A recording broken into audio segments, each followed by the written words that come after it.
అందరికీ నమస్కారం. నేను మీ కళాకార్పిని. ఆర్కే రోజా గురించి మాట్లాడడానికి నేను వచ్చాను. ఇంతకు ముందు ఆవిడ ఏం మాట్లాడిందో ఒకసారి వినండి. ఒకసారి అలా వచ్చి ఊగిపోవటం కాదు, ఈరోజు నువ్వు షూటింగ్ చేసుకోవడానికి కాదు నీకు కోట్లు ఇచ్చింది ప్రభుత్వ ధనంతో. స్పెషల్ ఫ్లైట్లు ఎక్కి ఎంజాయ్ చేయడానికి కాదు నీకు ఓట్లు వేసింది. ఆ కుటుంబానికి ఎటువంటి సపోర్ట్ చేయలేదు బాలకృష్ణ గారు, కానీ షూటింగ్ లో బిజీగా ఉన్నాడు. అన్స్టాపబుల్ అనే రియాలిటీ షోలో నవ్వుకుంటూ ఎంజాయ్ చేస్తున్నారు.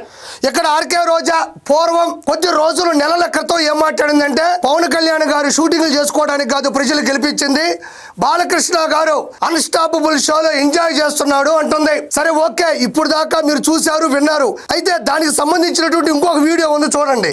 చూడండి అయ్యా, చూడండి. క్వీన్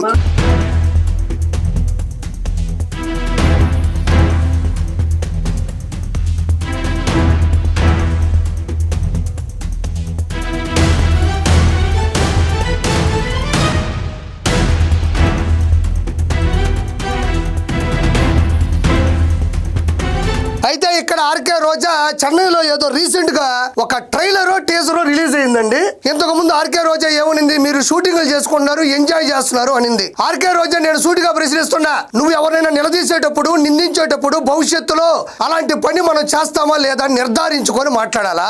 ఎదుటోళ్ళు షూటింగ్లు చేస్తేనేమో అధికార దుర్వినియోగం, ఎంజాయ్మెంట్ అంటావు. నువ్వు సినిమాలు చేస్తేనేమో కళమ్మ తల్లి కన్న తల్లి అంటావు. నీతో ఎట్లా యాగాల? ప్రవృత్తి వృత్తి అని రెండు ఉంటాయి. రాజ్యంలో కానీ రాజ్యాంగంలో కానీ సినిమాలు చేయకూడదు, సినిమాలు తీయకూడదని లేదు. నువ్వు కూడా ఈవెంట్లు చేస్తున్నావు, షోలు చేస్తున్నావు, సినిమాలు చేస్తున్నావు, చేసుకో. ఎవరు నిన్ను అడగల. కానీ కొన్ని నెలల క్రితం కొన్ని సంవత్సరాల క్రితం నువ్వు ఎదుటోళ్ళ గురించి ఏం మాట్లాడావు అన్న సెన్స్ కూడా లేకుండా నువ్వు ఎలా ప్రవర్తిస్తావు. ఇక్కడ మీరు గమనించినట్లయితే ఈవిడ చేస్తున్న సినిమా కథ అయితే నాకు అర్థమైపోయింది. ఆవులు లాక్కొని వెళ్తా ఉంది. ఆవుల్ని తోలుకెళ్తున్న అవ్వ సినిమా పేరు, లేదంటే ఆవుల్ని మేపుతున్న అవ్వ. అంటే నేను అనుకుంటున్నా ఈ టైటిల్స్ తమిళ్ నాకు రాదు కాబట్టి నేను గెస్ చేస్తున్నా. ఆవుల్ని లాక్కెళ్తున్న అవ్వ, లేదంటే ఆవుల్ని తోలుకెళ్తున్న అవ్వ, లేకుంటే ఆవుల్ని మేపుతున్న అవ్వ. Okay done. నీ వయస్సుకి నీ వాయిస్ కి కరెక్ట్ గా మ్యాచ్ అయ్యేటువంటి క్యారెక్టర్ నీకు వచ్చింది. ఖచ్చితంగా ఈ ఆవులు మేపే అవ్వ అనే సినిమా ఖచ్చితంగా హిట్ అవ్వాలని మనస్ఫూర్తి కోరుకుంటున్నా. నీలాగా ఎంజాయ్మెంట్, అధికార దుర్వినియోగం అనే పదాలు నేను వాడను, కానీ నీకు మంచి సినిమా వచ్చింది. అయితే అసలు ఈ సినిమా పేరేంటో ఒకసారి చూద్దాం. నేను అనుకుంటే గెస్ చేస్తున్నా, చూడండి. సరే, వాళ్ళు చెన్నై వాళ్ళు ఆవిడ క్వీన్ ఆఫ్ 90s అని రాసుకున్నారు. ఓకే, వాళ్ళకి అలా అనిపించుండొచ్చు, మనం తప్పుగా మాట్లాడకూడదు. ఇవిడ ఎవరానంట చెన్నై ప్రపంచానికి 90s లో. ఓకే, మనకు అనవసరం, మనం అలాంటి మాటలు మాట్లాడకూడదు. ఇదిగోండి, ఏడొచ్చింది టైటిల్, ఏడొచ్చిన టైటిల్.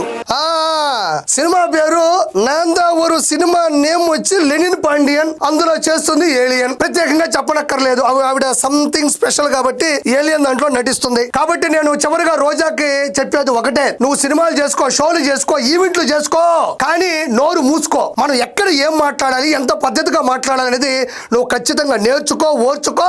2029 నగరిలో ఓడిపో, నేను కాదనట్లేదు. కానీ నువ్వు భవిష్యత్తులో ఏం చేస్తున్నావు అనే మతి స్థిమితం కూడా లేకుండా ఎదుటోళ్ళ గురించి మాట్లాడావు.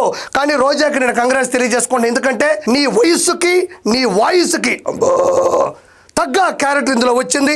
ఖచ్చితంగా ఆ సినిమా సూపర్ టూపర్ హిట్ అవ్వాలని ఏలియన్ నటిస్తున్న ఈ లెనిన్ పాండియన్ మంచి సక్సెస్ అందుకొని మనస్ఫూర్తిగా కోరుకుంటూ thank you so much. Please subscribe to Leo news for more videos.